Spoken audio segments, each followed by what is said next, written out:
우리 주변에 보면 감사를 점점 잃어가는 사람과 어떤 경우에도 감사를 놓치지 않고 살아가는 사람들이 있습니다.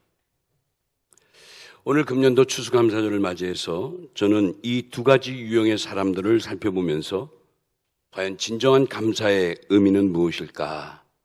라는 점을 함께 생각해 보려고 합니다. 먼저 첫 번째, 감사를 잃어가는 사람들입니다. 오늘 이 본문에 보면 시편 50편 22절에 하나님을 잊어버린 너희여 이제 이를 생각하라.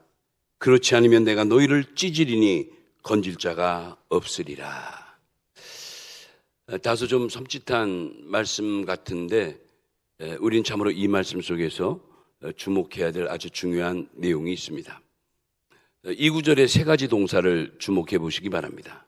첫째가 뭐죠? 잊어버리다 란 동사고, 두 번째가 생각하라, 세 번째가 찢어버리다. 이런 세 가지 동사가 본문에 나옵니다. 원어도 소개해 드렸지만 잊어버리다는 그 말이 단순히 잊음이 아니라 이미 알고 있었지만 점점 희미해져가는, 점점 기억하기가 힘든 그 상태를 가리켜서 우리가 흔히 쫓게해라는 원어를 써서 우리는 잊어버리다 이렇게 번역을 한 거예요. 두 번째 동사가 생각하다는 동사인데 이것도 그냥 단순히 생각하다는 의미보다도 기억을 잘 더듬어서 숙고하라, 깊이 생각해보라, 이런 뜻으로 히브리 말에 삔이란 단어를 사용했습니다. 세 번째 단어는 이제 조금 후에 설명해 드리도록 하겠습니다. 이 성경을 보면 이 말씀을 기억해 보면서 그동안 참 많은 은혜를 받았는데 시간이 가면 갈수록 그 은혜를 잃어버리고 결국 감사의 의식에 빨간불이 들어온 세 명의 왕들을 기억해 볼 수가 있습니다. 이 세 명의 왕들은 하나같이 남조 유다의 대표적인 왕들인데, 자, 첫 번째 왕이 누굽니까? 구약의 역대하 32장 25절에서 26절에 나타난 이 사람은 남유다 13대 왕 히스기야입니다. 여러분, 히스기야 왕이 얼마나 하나님의 은혜를 많이 받습니까? 죽을 고비도 몇 번 넘겼는데 그때마다 울부짖는 왕의 기도를 들으시고 생명을 연장해 주시면서까지 크신 은혜를 베풀었던, 또 그 은혜를 받았던 사람이 히스기야 왕입니다. 근데 그가 하나님의 은혜를 점점 잊어가고 있습니다. 두 번째, 역대하 26장 16절에서 23절에 보니까 역시 남유다 10대 왕이었던 우시야, 여러분 기억나시죠? 이 우시야 왕도 처음에는 믿음이 좋은 것 같았는데 시간이 흐르면서 점점 교만해집니다. 그러다 보니까 하나님의 말씀도 소홀히 여기게 되고 급기야는 제사장의 고난까지 올건하는 불법을 행하게 됩니다.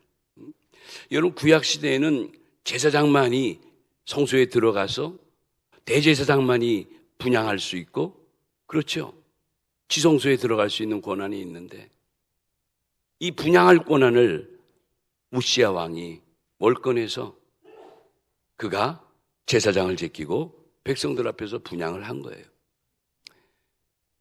분향한 그 행위도 율법에 어긋나지만은 그런 마음가짐을 갖고 있는 그 중심을 하나님은 놓치지 않았어요. 그의 교만스러움 때문에 그는 참으로 불행한 말로를 맞게 됩니다. 또 한 사람, 역대하 16장 7절에서 14절에 보면 남유다 제3대 왕이었던 아사를 기억할 수 있습니다. 이 아사 왕은 결국 하나님의 은혜와 사랑에 멀어져 버린 사람이었습니다. 여러분, 여기서 우리가 좀 생각할 게 있는데 왜 사람은 하나님과 점점 멀어지게 되는 걸까? 그 멀어지는 까닭이 있다면 무엇일까? 한번 생각해 봐요. 이 세 왕의 공통점이 다들 하나님을 열심히 안 사람들이고 선민 이스라엘 신앙의 공동체인 이 나라의 왕이었던 사람들이에요. 이 왕들은 다 하나님의 기름 부음을 받아 이 나라의 대표를 이끌어가는 대표자로서 왕이었던 거예요. 근데 그들이 하나님과 점점 멀어져요. 왜 그랬을까? 몇 가지 이유가 있지만 저는 바로 이 점을 강조하고 싶어요. 사람들이 관심이 다른 곳에 있기 때문이다. 여러분, 하나님을 잊어가는 사람들의 특징이 뭡니까? 관심의 변화예요. 관점의 바뀜이에요. 하나님을 잊어가는 사람들의 공통적인 삶이 그렇죠. 처음은 그렇게 뜨거웠는데 어떤 이유인지 모르게 하나님을 잊어가는 거예요. 그리고 결국 그러다 보니까 하나님의 말씀이 쉽게 내 마음을 지배하지 못합니다. 결국 그들은 입으로는 은혜를 강조하지만 삶으로는 은혜를 의지하지 않고 하나님을 의지하지도 않게 됩니다. 한마디로 하나님의 뜨거운 사랑과 믿음을 저버리게 됩니다. 이러므로 이런 자들에게는 어떤 일이 있는가? 자기들의 삶을 자기의 힘과 자기의 수단으로 살아가려는 착각을 하게 되는 거예요. 그러다 보면 자기 자신을 더 믿고 자기 자신을 더 의지하기 때문에 믿는다 하지만은 그 믿음은 그저 무늬만 띄고 있을 뿐 정작 하나님의 필요를 뜨겁게 느끼지 못하는 삶을 살아갑니다. 사랑하는 여러분, 여기서 우리가 생각할 것, 우리의 하나님은 인격을 가지신 하나님이신 줄로 믿습니다. 여러분, 하나님이 보이지 않는 영이신 하나님이지만 그 하나님은 우리가 똑같이 뭐가 있어요? 인격이 있는 거예요. 이걸로 아셔야 돼요. 보이지 않는 하나님이라고 해서 인격이 없는 게 아니에요. 하나님도 지, 정, 의가 분명하게 계신 분이에요. 그래서 우리가 기뻐할 때 기뻐하시고 우리가 슬퍼할 때도 슬퍼하시고 우리가 울부짖을 때 감동도 되시고 우리와 함께 하나님의 놀라운 사역, 하나님의 구속 역사를 이루어 나가시고 하나님은 분명히 인격을 가지신 분이에요. 그분은 또 때에 맞는 때를 따라 돕는 말씀으로 우리에게 역사하시는 거예요. 여러분, 사람도 자기에 대한 것을 잊지 않고 기억해 주는 것을 제일 기뻐합니다. 하나님도 마찬가지예요. 모든 일들마다 먼저 하나님을 생각하고 하나님을 기억하고 하나님께 감사하고 하나님께 영광을 돌린다면 하나님 얼마나 기뻐하시겠어요. 그런데 오히려 그 하나님에 대해서 점점 마음을 닫고 점점 멀어진다면 결국은 어떡하죠? 하나님도 그래요. 마음이 상하고 서운할 수밖에 없는 거예요. 자, 오늘 시편 50편 2절에 보면 좀 심한 표현이 있죠. 하나님을 잊어버린 너희여 이제 이를 생각하라. 그렇지 않냐면 내가 너희를 뭐하리라? 찢으리라. 어휴, 아주 강렬한 표현을 쓰고 있죠. 하나님의 은혜를 잊고 살아가고 하나님께 멀어가면 언젠가 그들을 찢어버린다. 굉장히 강렬한 표현인데 원어를 보니까 조금 전에 봤죠. 타라프란 단어를 써요. 찢어버리다. 본문의 세 번째 동사가 찢어버리다는 동사인데 이건 뭐냐면 이 타라프라는 것은 사자나 맹수가 먹잇감을 발견하고 쫓아가서 물어 뜯고 갈기갈기 뜯어 먹는 그 상황을 바로 타라프란 단어를 쓰는 거예요. 그러니까 그냥 단순히 찢어버리는 게 아니라 뭐 종이 찢듯이 그게 아니라 그냥 먹잇감을 달려간 굶주린 사자가 그냥 모든 걸 봐서버리듯 그렇게 찢어버리는 그런 표현을 여기선 쓰고 계신 거예요. 자, 성경을 볼 때 어떠한 자들이 하나님의 마음을 아프게 하고 하나님이 결국 그들을 찢어버렸는가? 제가 성경을 보니까 여러 인물이 있지만 참 아쉬운 인물 중에 하나가 솔로몬이에요. 이 솔로몬과 엘리 대제사장의 두 아들 흠니와 비느하스, 이런 사람들은 정말 그의 삶이 하나님께로부터 찢김받은 불행한 자가 되고 말아요. 여러분, 솔로몬 왕 하면 뭐 우리가 얼마나 유명합니까? 다윗의 왕이요. 참 성전을 건축해서 솔로몬 성전이라는 놀라운 금자탑을 이루었고, 하나님의 마음에 들어 다윗에 이어 솔로몬 때 이스라엘의 역대 왕족 가운데 가장 넓은 영토를 확보하고 가장 강력한 대국을 이뤘던 때가 바로 이 두 왕조 때예요. 다윗과 솔로몬. 그런데 솔로몬이 나이가 들면서 어떻게 됐죠? 우린 솔로몬의 좋은 것만 많이 기억하는데 참 아쉬움이 그의 말로가 비참해요. 수많은 이방 여자들을 왕궁에 들어오게 되잖아요. 물론 그 옆에 있는 이 신하들 가운데 아첨하는 신하들이 부추겨가지고 이런 이방 여자들을 왕궁에 많이 해서 왕에게 되니 결국 이방 여인들이 가지고 온 게 뭡니까? 우상 단지를 가지고 오는 거죠. 왕으로 하여금 여호와 하나님이 아닌 이방의 신을 섬길 수 있도록 자꾸 역사하니까 왕이 혼미해진 거예요. 여러분, 이스라엘 민족은 결국 아수르 제국에게 북이스라엘이 멸망당하고 남유다는 주전 586년에 바벨론 제국에 멸망을 당합니다. 결국 하나님이 다윗과 솔로몬 시대에 하나로 통일왕국을 만들어줬던 이스라엘 민족이 아브라함 때에 그 횃불 언약의 성취를 이루면서 그렇게 당당하게 활동했던 이 나라가 남과 북으로 찢김을 받는 불행한 민족이 되고 맙니다. 이스라엘이 이렇게 남조와 북조로 나누게 된 결정적인 비밀을 준 것이 바로 이 솔로몬 왕의 실수였어요. 여러분, 이 말씀이 열왕기상 10장 1절에서 10절이나 열왕기상 11장 11절에서 13절 보면 자세히 나와 있습니다. 두 번째로 이 사무엘 시대 때 엘리 대제사장의 두 아들이 누구죠? 홈리와 비느하스라는 제사장의 아들들이에요. 아버지가 대제사장이 그 당시에 사무엘 시대의 두 아들이 대단했죠. 그런데 성경에는 그들이 어려서부터 불량자로 성장했다고 지적을 해요. 대제사장의 집안의 귀한 두 아들이 하나님 앞에 불량스럽게 자라난 거예요. 이 두 아들이 참으로 저지른 그 악행을 보면 말로 표현할 수도 없습니다. 아버지가 대제사장이니까 당연히 이들은 당연직으로 제사장이 되는 건데 이들이 성전 안에 늘 살면서 어떤 짓을 해요? 아니, 성전 안에 아버지를 돕고 귀한 하나님의 제사에 쓰임받는 일을 하는 그 성전의 왕궁의 여인들을 그들이 데려가서 못된 짓을 하고 남이 안 보는 곳에서 엉뚱한 일을 하면서 그들은 그런 쾌락을 즐긴 거예요. 얼마나 못됐어요. 모든 백성들이 먹지 않고 정성스러워 하나님 앞에 제물로 드린 그 제물의 창고를 몰래 들어가서 마음대로 꺼내먹고 마음대로 처리해버립니다. 말 그대로 악행을 행했던 거예요. 결국 어떻게 돼요? 여러분, 아벡 전투 아시죠?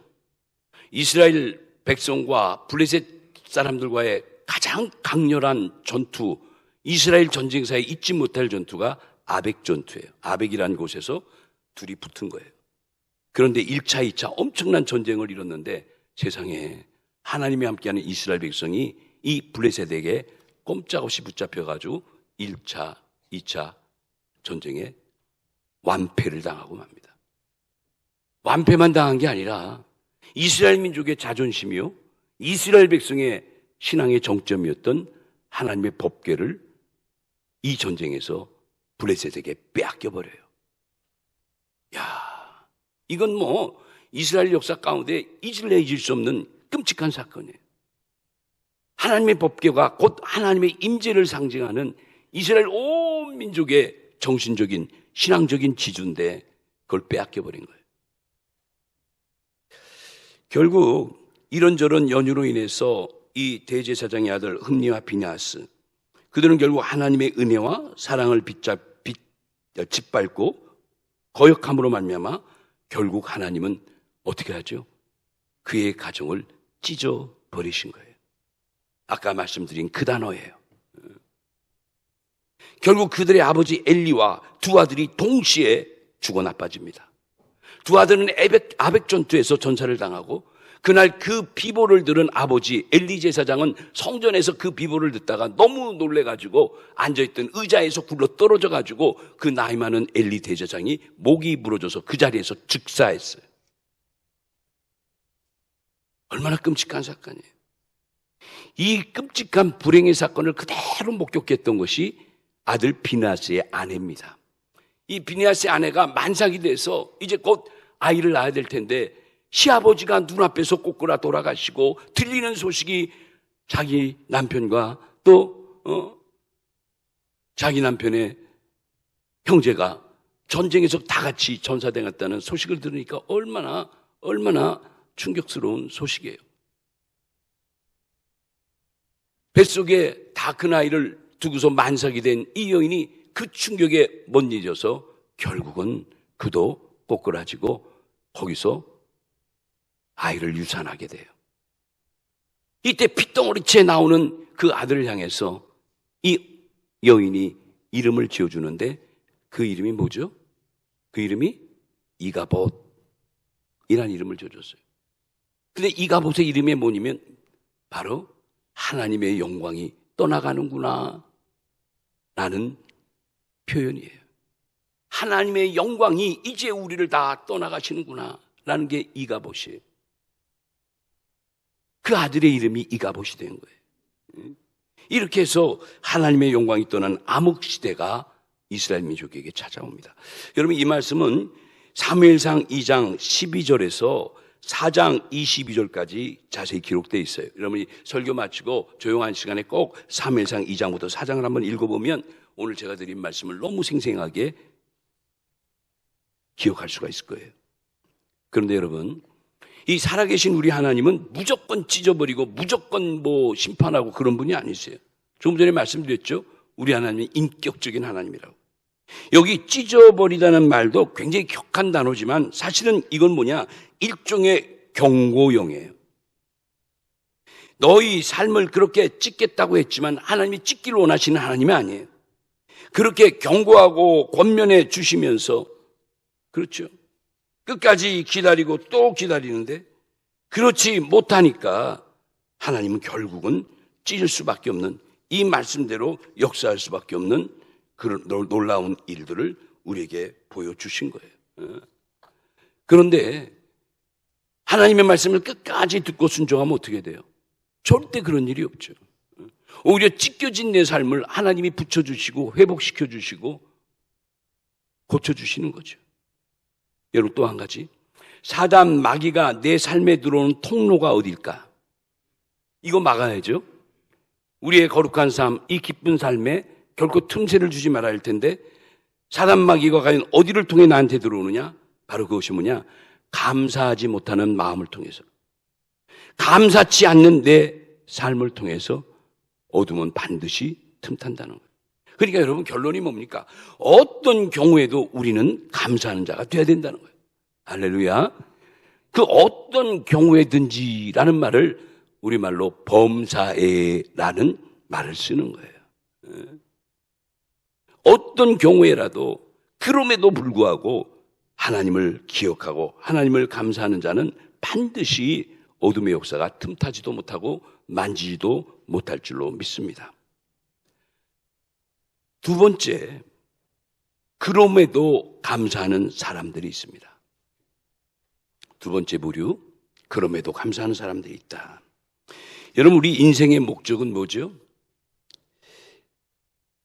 성경의 주요 사상이고 또 우리 장로교의 제일 교리라 할 수 있는 이 내용인데, 바로 우리 인생의 목적은 하나님을 영화롭게 하는 데 있다고 성경은 말씀합니다. 그래서 우리가 이제 소요리 문답이라고 신앙의 문답이 있는데 그 중에 첫 번째 문답이 바로 이거예요. 우리 인생의 목적이 무엇이냐? 그의 답은 오직 하나님을 영화롭게 하는 것이다 라고 우리는 그렇게 신앙 고백을 배우고 그렇게 전합니다. 오늘 본문 시편 50편 23절에도 보니까 하나님을 영화롭게 하는 것이 뭐라고 그랬죠? 감사의 제사예요. 감사로 제사를 드리는 자가 나를 영화롭게 하나니. 그렇죠. 그냥 제사가 아니라 감사로 제사를 드리는 거예요. 그러므로 여러분, 감사의 제사, 이 감사의 예배는 우리 인생의 목적을 구체적으로 실현하는 거예요. 그러니까 정말 우리들의 예배, 우리들의 삶에는 감사가 빠져서는 안 된다는 거예요. 데살로니가전서 5장 18절에 보니까 범사에 감사하라. 이는 그리스도 예수 안에서 하나님이 너희를 향하신 뜻이니라. 범사에 감사하는 것이 우리를 향하신 하나님의 뜻이래요. 뜻. 여러분, 감사의 동기는 신앙입니다. 신앙이 전제될 때 진정한 감사가 표현되는 겁니다. 감사는 뭐죠? 하나님의 축복에 대한 고마움의 표시요, 하나님이 행하신 일에 대한 내 믿음의 고백이요, 은혜 받은 자들이 보답하는 올바른 태도와 자세가 바로 감사와 감사의 자세인 거예요. 그런 거로 감사가 나타날 때 참된 신앙이 드러나는 거예요. 여러분, 이거 꼭 기억하셔야 돼요. 그래서 신앙이 정말 성숙한 사람은 오히려 어려울 때, 힘들 때, 오히려 몸이 약할 때, 괴로울 때, 그럴수록 더욱더 하나님께 감사로 다가가는 거예요. 저는 이 감사를 마치 펌프와 같다, 이렇게 표현하고 싶어요. 여러분, 펌프 알죠? 펌프. 예전에 제가 살던 저 서울 태어났던 그 곳에 지금은 없겠죠, 그 우물터가. 한번 가보고 싶은데, 종로구 옥인동이라고 있는데, 청와대 가는 길목 좌측에 요즘 뭐 북촌인가 서촌인가 해가지고 관광객도 많이 간다는데 아마 없어졌을 것 같아요. 커다란 펌프가 하나 있는데 그건 우리 동네 사람 다 공용해요. 가물거나 수돗물이 나오지 않으면 일제히 우리 어머니들이 전부 그 옥인동 아래에 있는 펌프장에 가는 거예요. 그래가지고 물을 집어넣고 그냥 펌프를 막, 그러면 그냥 뻘건 물 나오다가 갑자기 콸콸콸콸 물이 나오면 그때 양동이가 받아가고 물이 얼마나 시원한지요. 감사가 마치 이런 펌프와 같다는 거예요. 감사하면 할수록 감사의 조건이 콸콸콸콸 나온다는 거예요.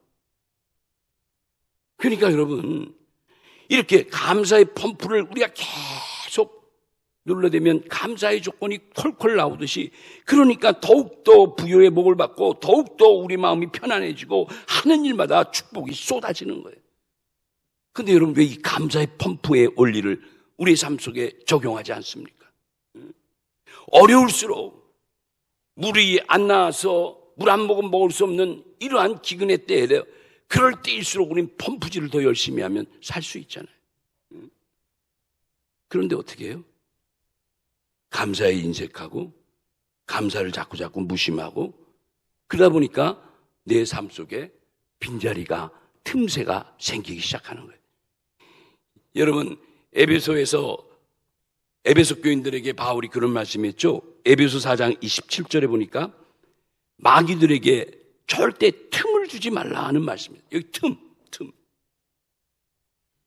우리 신앙에도 틈을 주지 말고 신령한 역청으로, 노아가 방주에 그 안팎을 역청으로 그냥 구멍구멍 새를 다 막아서 그 세상의 홍수가 배 안에 절대 들어오지 못하도록 한 것처럼 우리들도 그렇게 해야 돼요. 우리 믿음의 틈새를 정말 기도의 역청으로, 말씀의 역청으로, 은혜의 역청으로 다 발라놔야 할 텐데, 이렇게 감사로 인해서 내 삶에 틈이 생기고 빈자리가 발생하면 바로 그 자리에 어둠이 역사한다는 거예요. 그러니까 우리가 정말 범사에 감사해야 될 이유가 마땅히 있는 거죠.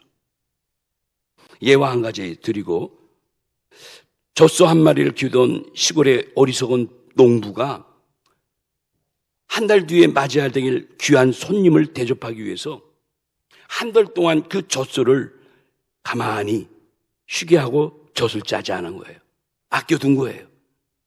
그런데 막상 그 잔칫날이 돼서 귀한 손님들이 오셨을 때 그 젖소를 내어 젖을 짜니 어떻게 된 일이지? 젖이 한 방울도 나오지 않았다는 일화예요. 시사성이 있어요. 우리에게 주는 메시지가 이 예화에 담겨 있어요. 이 젖소는 매일매일 젖을 짜야 그 젖이 싱싱하게 잘 나오는 건데, 이 어리석은 농부는 그냥 아끼고 싶은 마음 하나로, 우유를 아낀다는 그 마음 일념으로 그만 그 젖소를 망치고 말았다는 이야기예요. 여러분, 우리 중에도 하나님 앞에 감사에 인색하고 감사를 무심하다가 어리석은 농부처럼 자기의 전체 인생을 망쳐버리는 이런 일은 없습니까? 정말 어리석고 미련한 자죠. 그러므로 우리는 하나님 앞에 사랑과 감사는 매일매일 고백하고 매일매일 드려져야 되는 것이에요. 그러니까 범사에 감사하는 것이 하나님의 뜻이라고까지 말씀한 거 아닙니까? 여러분, 감사는요, 단순히 내 마음에 마음으로만 품고 있는 게 감사가 아니에요. 그 감사한 마음을 내가 뭐로요? 입술의 고백으로, 내 입술로 기도하고 내 입술로 찬송하고, 그리고 우리의 물질로 하나님께 영광 돌리고 내가 시간으로 하나님께 드려지는 이런 신앙적 고백의 행위가 우리에게 따라야 한다는 거예요. 여러분은 하나님 앞에 감사함은 알지만 그저 감사한 마음만 갖고 있으면 답니까? 성경은 그렇게 말씀하지 않더라고요. 그 감사가 내 밖으로 온전히 표현되어지고 결정되어질 때 거기에 감사에 참된 의미가 있다는 거예요. 여러분, 영어에 제사드리다 또는 제사라는 단어를 뭘 쓰냐면 sacrifice라는 단어를 써요. 여러분 많이 들어보셨죠? sacrifice. 이 영어의 원뜻이 보면은 이 sacrifice의 원뜻이 뭐냐면 산 제물을 바치다, 이런 뜻이에요. 그러니까 구약의 모든 제사는 하나님 앞에 거룩한 산 제물을 잡아서 드리잖아요. 우리 5가지 5대 제사 관심 많죠? 여러분, 온전한 감사는 결국은 뭐죠? 내가 희생해서 제물로 바쳐질 때, 그럴 때 바로 진정한 감사가 이루어진다는 말씀이에요. 때문에 감사는 생명까지, 내 목숨까지 바쳐서 드릴 수 있는, 어떻게 보면 그런 입체적인 제사, 전천후적인 제사, 이런 게 있을 때 이게 하나님께 드려지는 진정한 감사의 제사가 되는 거예요. 말씀 마칠게요. 오늘 본문 23절에 이런 말씀이 있습니다. 감사로 제사 드리는 자가 나를 영화롭게 하려니 그 행위를 옳게 하는 자에게 내가 하나님의 구원을 보이리라. 여러분 따라합시다. 하나님의 구원을 보이리라. 여러분, 누가 누구한테 지금 얘기한 거죠? 하나님이 이스라엘 백성들에게 하신 말씀이에요. 그 행위를 옳게 하는 자에게 내가 하나님의 구원을 보이리라. 이 보이리라라는 단어가 나타내리라, 드러내게 하리라, 그런 뜻이거든요. 여러분, 우리가 사진을 찍으면 배경에 따라 사람이 다르게 나옵니다. 일부 예배 때도 말씀드렸어요. 어느 분이 저를 사진을 찍었는데 저는 저를 찍은 줄도 몰랐어요. 근데 카톡으로 보내줬는데 조그마한데 그 배경이 너무너무 이쁜 거예요. 막 단풍이 들고 그냥 국화꽃이 이고, 야, 마치 어느 영화 장면 한 카트를 찍은 것 같아요. 가운데 웬 남자가 턱 있는데 이게 주인공인가? 쫙 열어봤더니 바로 나예요. 세상에 별 볼 일 없는 사람인데 그냥 요만하게 나왔는데 배경이 너무 좋으니까 마치 영화의 한 장면 같고 뭐 대단한 배우 같아요. 여러분, 사진 찍을 때 배경이 엉성해 봐요. 아무리 괜찮은 옷을 입고 포즈를 취해도 배경이 무슨 뭐 뒤에 쓰레기통이나 있고 무슨 뭐 그러면 별 가치도 없고 별 만족도 안 돼요. 무슨 말이냐? 우리가 살아갈 때 나의 삶의 배경을 온통 감사로 가득 채워보라는 거예요. 슬픈 일이 있든지 기쁜 일이 있든지 아플 때이든지 뭐 여러 가지 부족하고 힘들고 수많은 역경과 아픔 속에 있다 할지라도 그럼에도 감사하는 걸로 내 삶의 배경을 메꿔 나가면 마지막 때 이 놀라운 한 카트의 사진처럼 내 인생이 그렇게 찬란하게 빛나게 될 거예요. 사랑하는 성도 여러분, 오늘 우리 하나님은 하나님 앞에 감사로 제사를 지는 자에게 하나님의 구원을 드러내게 하시고 하나님의 구원을 우리의 삶 속에 선포하신다고 말씀하셨어요. 얼마나 놀라운 축복이에요. 여러분에게 임한 하나님의 놀라운 축복이 모든 사람들이 눈에 목격하게 된다는 거예요. 그렇게 만들어주시겠다는 거예요. 여러분 할렐루야죠. 오늘 금년도 추수감사절을 맞이해서 이제 남은 얼마 되지 않는 금년 한 해도 여러분이 어떤 경우이든지 여러분 따라합시다. 그럼에도 감사합시다. 그럼에도 감사할 줄 아는 성숙한 믿음을 가지고 이 한 해도 잘 마무리하고 오늘 추수감사절에 하나님께 정말 기쁨으로 우리의 마음으로 우리의 입술로 우리의 물질로 우리의 헌신으로 영광 돌리는 귀한 이 한 날이 다 되시기를, 그리고 여러분들이야말로 이 시대 하나님의 구속사의 주인공들이 다 되시기를 예수님의 이름으로 축원합니다.